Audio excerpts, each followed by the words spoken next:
Hi, Debi Sementelli here. I'm doing this because I want to encourage anyone who wants to start lettering to just grab a pencil, and you could also just grab some lined paper. But I'm using my exemplar, and if you would like a copy sent to you, just send me a message and I will email them to you. So one of the reasons I suggest that you use either paper or exemplar is you should always be practicing with guidelines. That's what provides the structure for your letters, and train your eye and your hand how to make the correct letter forms. So let's look at the B. What we talked about yesterday was the most important thing when you're flourishing is identify the entry stroke and the exit stroke. So on the B, that entry stroke starts here, or if you're doing this type of B, the entry stroke starts there, and you also have one here and then an exit stroke there. Sorry. So let's start with this one. So using my trusty eraser. And that's the beauty of using a pencil. You have an eraser, so you can play around a lot more and not be so worried. So let's look at the first thing. Obviously, you could bring this line, extend the entry line, and this would be great for the beginning of a word. And of course, you could do all kinds of things to this as well. You could add a little curl to it.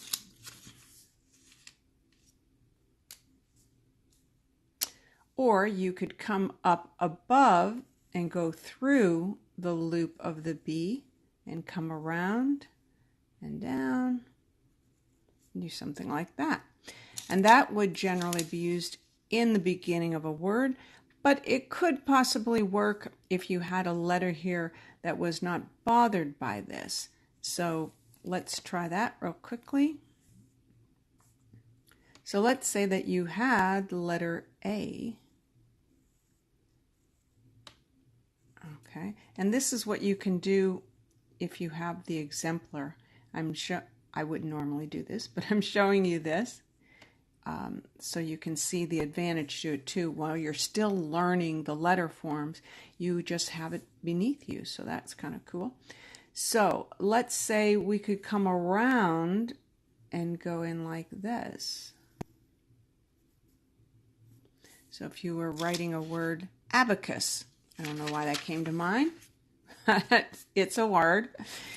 So you see that because this is thin, and it would have to remain thin, it's not going to bother this. The A is still readable. So let's look at some other ways that we can flourish a B.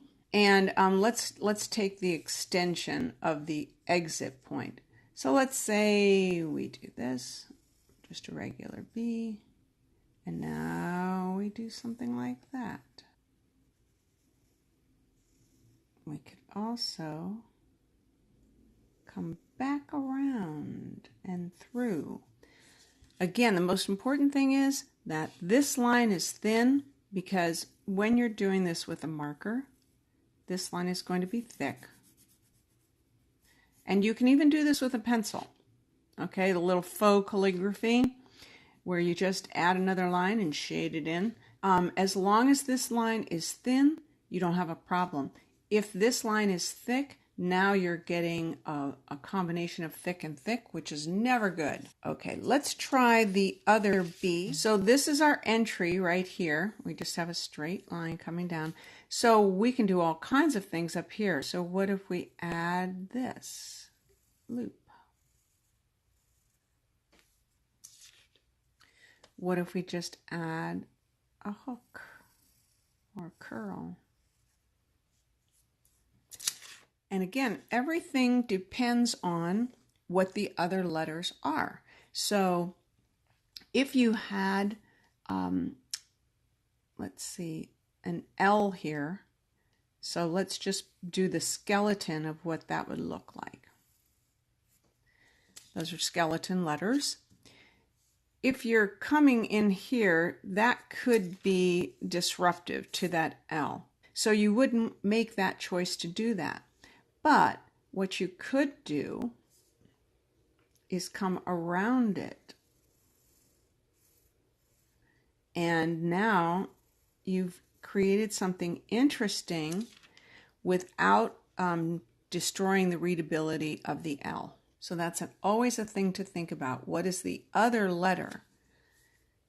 Another thing that we can do is, let's say we come up here, go down. Now we can look at the exit stroke. So the exit stroke is right here. We can come around like that. Or you don't even need the loop at the top. Let's say this is the ending of a word. Same kind of idea as up here. We just add a big long slosh to it. And in order to get that movement to go backwards, we have to come in and around. If we came from here, it would look awkward. So let's see, how about another thing is just change the shape of that by doing something like that. So we've gone from a rounded exit stroke alteration to bringing this up and over. And then we can always make adjustments. We can make the top really bubble up, where we really bring in a larger loop.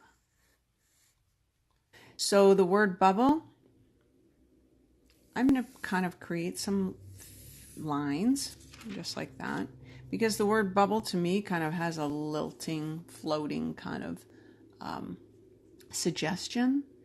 And it also makes me think about really big. And I'm going to also put in a line, and this is something you can do. You just draw your own guidelines, and that way it helps you keep everything consistent. So let's try, do we want to do it with two B's like that? Yeah, let's do that. And then we could actually kind of create a bubble effect there. So if I really wanted to go crazy with the, let's try this. Get a lot of loops in there. Feels a little loopy, so I might make some adjustments to that. And you can start to look at things like this and see the possibilities when you're using a pencil, which is why I'm doing this series with a pencil. Nope, see, that interrupts that too much for me. Because I just want you to get the idea that if you're intimidated, you don't have a marker, you're not sure which marker to use, just grab a pencil. Just start with a pencil. It's the easiest thing to do. And I'm going to round these out. So now, oh, look, here's a little happy accident. Look at that. And that's what happens when you have a pencil, because you just start erasing and modifying and looking at other options, and you can do it all because you have this beautiful tool that is very forgiving and very accessible and very easy to use. You already know how to use a pencil.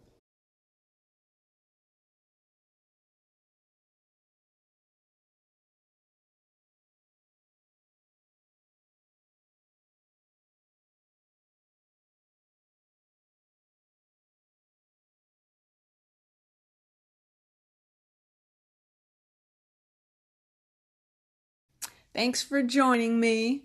Hope everybody has a great day.